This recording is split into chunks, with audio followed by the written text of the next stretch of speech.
Welcome back to the last part of our series, Trusting God in Times of Disappointments.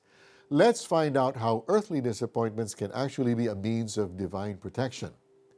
Earthly disappointments as divine protection. Remember our friend Ezekiel who was fired from his job 3 days before getting married?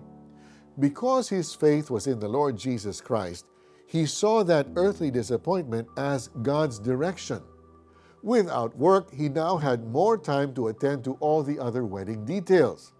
He also had more time to help his future wife settle into their new home.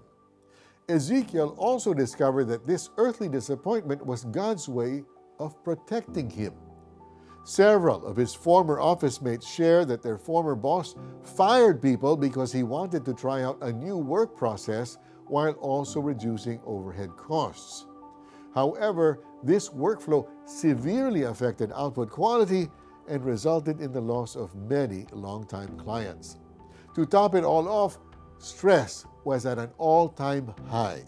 Those who remained in the company were given enormous workloads, turning them into nervous wrecks as they were also afraid of being fired like the former employees. Many of them thought that it was only a matter of time before the business closed for good. Meanwhile, Ezekiel was enjoying quality time with his wife Janella and dog Samson, helping them adjust to one another and getting much-needed rest from wedding stress. Minsan, ang mga masamang nangyayari sa atin ay proteksyon ng Diyos. Oo, hindi magandang mawalan ng trabaho, pero kung tayo sinaklolohan mula sa mas malalang pagod at abala, hindi ba't dapat magpasalamat tayo sa Panginoon? Tulad ng sinabi ng manunulat sa awit 18 verse 3, tinutulungan niya tayo basta tumawag tayo sa Kanya. Let's pray. Dear Jesus, I'm grateful that my current disappointments are your protection for me against something more stressful or harmful. Please help me to see your leading in my life so I can live according to your ways. In Jesus' name I pray. Amen.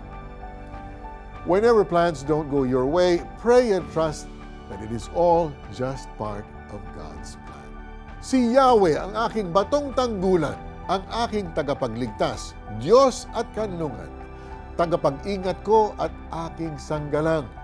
Kay Yahweh ako'y tumatawag, sa aking mga kaaway ako'y inililigtas. Karapat dapat purihin si Yahweh. Awit chapter 18, verses 2-3.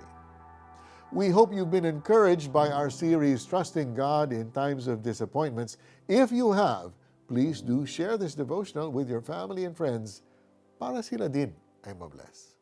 I'm Mari Kaimo. Thanks for joining us. I'll see you next time.